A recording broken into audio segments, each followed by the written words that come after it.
IC38 में हम जो 21 चैप्टर है उसको 4 भाग में बांट रहे हैं और 4 वीडियो डालेंगे जिससे कैंडिडेट को पास होने में, अगर इसको ध्यान से पढ़े तो पास होने में बहुत मदद मिलेगी। आज पहला चैप्टर शुरू कर रहे हैं बीमा लेखन, अंडरराइटिंग। बीमा लेखन क्या होता है? जब कोई बीमा धारक सबसे पहले प्रस्ताव देता है, प्रस्ताव देने के बाद उसका जो है उसका मूल्यांकन जो है, ये हमारे LIC में बीमा अंडर लेखक बोलते हैं या अंडरराइटर, वो अंडरराइटर उसको अंडरराइट करेगा कि उसका रिस्क लिया जा सकता है कि नहीं।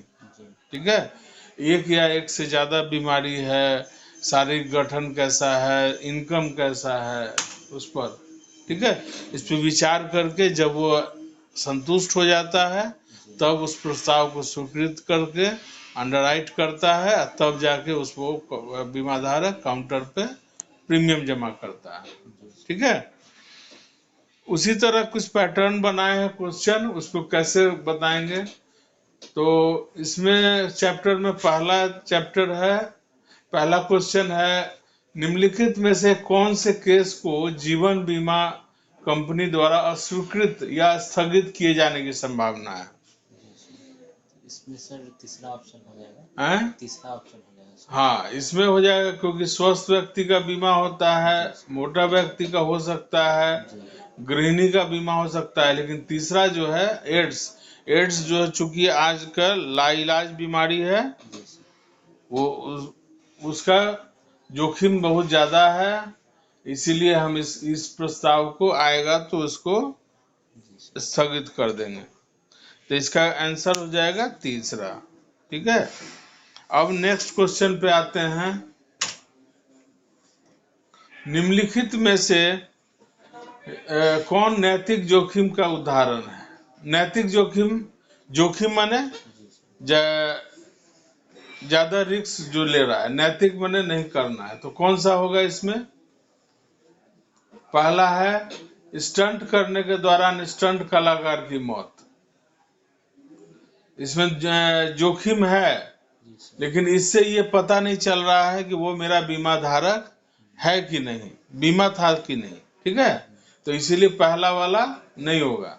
दूसरा, अत्यधिक मात्रा में शराब पीने वाला व्यक्ति, क्योंकि वो बीमा धारक है, वो चूंकि ये मेरा पॉलिसी होल्डर है, वो अधिक मात्रा में शराब पी रहा है, कल के होके मरने की संभावना इसमें ज्यादा है, तो ये जानबूझकर ये जोखिम ले रहा है, तो इसका आंसर हो जाएगा दूसरा। ठीक है,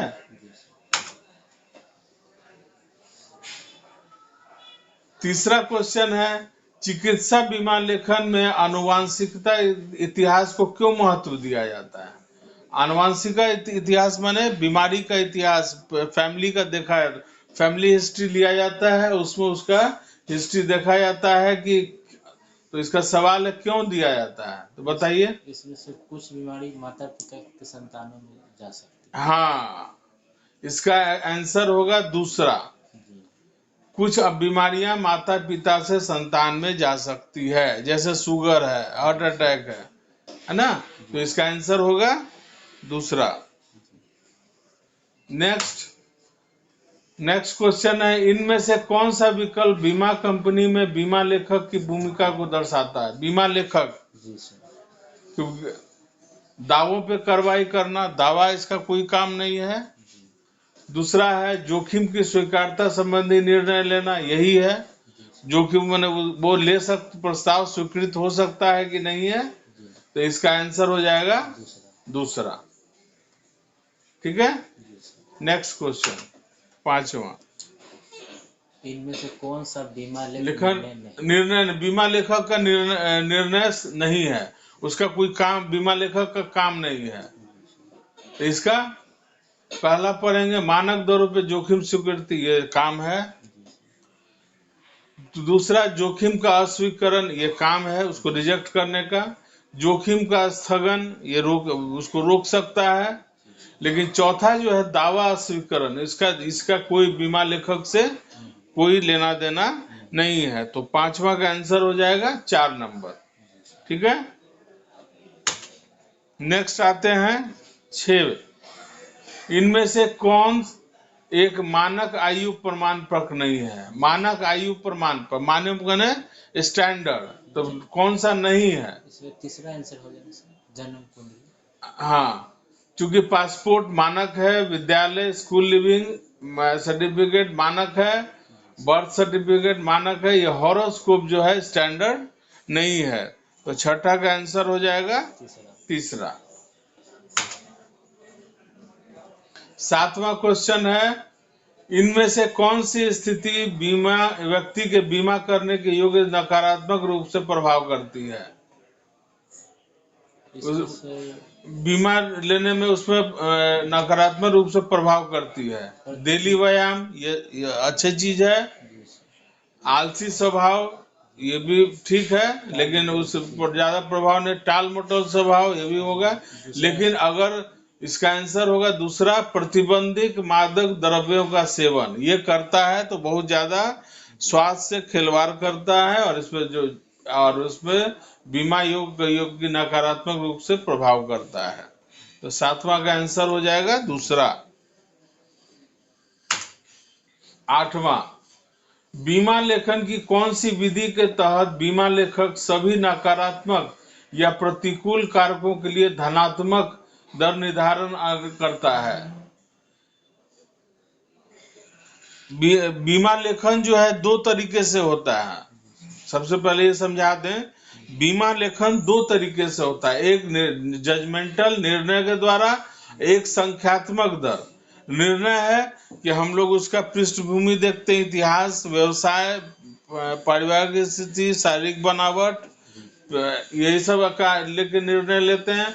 और दूसरा संख्यात्मक से मतलब है कि अंक, जो अच्छी चीज है उसको प्लस में देते हैं, और जो निगेटिव चीज है, बीमारी है, ये है, उसको माइनस में करते हैं, और उसका योग करके देखते हैं कि ये हम इसका प्रस्ताव को स्वीकृत कर सकते हैं कि नहीं।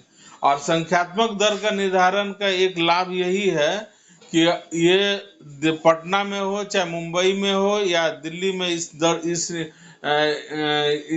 इसके तहत संख्यात्मक दर से निर्धारण किया जाए तो एक सा ही हर जगह होगा, ये फायदा है। और एक से ज्यादा गंभीर बीमारी हो तो इसी के अनुसार जो है निर्णय लिया जाता है। ठीक है, तो इसका विधि क्या हो जाएगा? इसका आंसर 8वां का संख्यात्मक दर निर्धारण। तीसरा 9वां क्वेश्चन, जोखिम वर्गीकरण के अंतर्गत डैश में ऐसे जीवन शैली जिन्हें अनुमानित मृत्यु दर दिखाए गए मानकों मेल खाती है।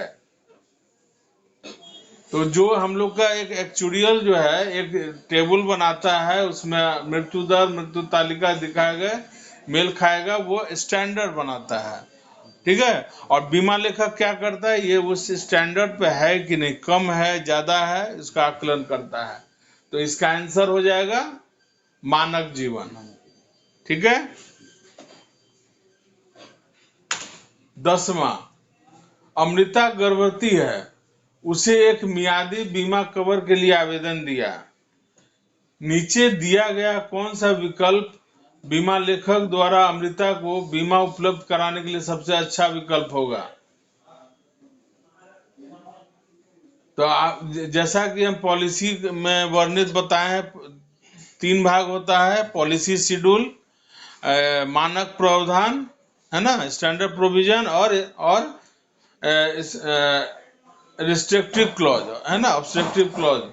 तो इसमें क्या करेंगे, अगर वो अमृता गर्भवती है इसलिए उसमें हम क्या करेंगे, उसमें प्रतिबंधक क्लॉज के साथ इसका स्वीकृत करेंगे। पहले ही बताए हैं, पायलट हो या ज्यादा जोखिम जहां हो तो उसको हम वैसे में उसमें प्रतिबंधित क्लॉज के साथ उस जीवन को स्वीकृत करते हैं। तो 10वां का आंसर होगा 4। ठीक है। 11, निम्नलिखित में से वह कौन सा बीमा प्रस्ताव है जिसकी गैर चिकित्सीय बीमा लेखन के अंदर पात्र होने की संभावना कम है? सवाल ध्यान से पढ़िए। निम्नलिखित में से वह कौन सा बीमा प्रस्ताव है जिसमें गैर चिकित्सीय बीमा लेखन के अंदर पात्र होने की संभावना कम है। गैर चिकित्सीय माने बिना मेडिकल का बीमा उसका किया जा सकता है। LIC जो है दो तरह के से बीमा प्रस्ताव लेता है, एक मेडिकल कराता है, एक गैर मेडिकल। मेडिकल की जरूरत नहीं है, अच्छा उसका सैलरी है, अच्छे जगह काम करता है, तो उसमें और कुछ बीमा धन तक उसका जो है मेडिकल की उसमें जरूरत नहीं है। तो क्या कौन सा होगा इसमें? दूसरा आंसर। दूसरा आंसर। हाँ, इसमें आंसर होगा दूसरा। महेश उम्र 50 वर्ष, एक कोयले की खादान में। कोयले की खादान ज्यादा जोखिम भरा भी है और उम्र 50 वर्ष भी है, ठीक है। इसलिए इसमें मेडिकल की गैर चिकित्सीय बीमा लेखन संभावना इसमें कम है, इसमें मेडिकल होगा ही होगा, ठीक है। आते हैं 12वां। सीना पुराने मधुमेह रोग से पीड़ित है, उसको डायबिटीज है, उसने एक बीमा योजना के लिए आवेदन किया। इस मामले में बीमा लेखक द्वारा बीमा लेखन के डैश का उपयोग किए जाने की सबसे अधिक संभावना है। सबसे उपयुक्त किस विधि से करेंगे?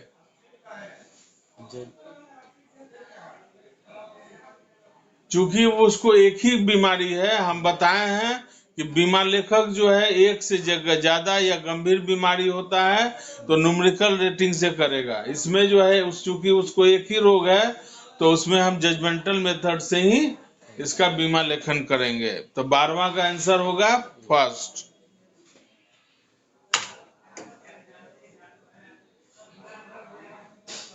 13, संतोष ने मियादी बीमा पॉलिसी के लिए आवेदन दिया है। मियादी बीमा पॉलिसी क्या है जानते हैं? जिसमें टर्म तक मृत्यु दावा मिलता है पर परिपक्वता दावा नहीं मिलता है। तो संतोष ने मियादी बीमा पॉलिसी के लिए आवेदन किया। उसकी अनुमानित मृत्यु दर मानक जीवन की तुलना में काफी कम है, इसलिए उसे कम प्रीमियम लिया जाए। जोखिम अंतर्गत इसका क्या होगा? उससे कम प्रीमियम लिया जा सकता है। तो क्या होगा? Prefer risk. उसे चूंकि उसमें जोखिम कम है, स्टैंडर्ड से भी उसमें जोखिम कम है, तो उसमें इसका आंसर होगा 2 नंबर, ठीक है।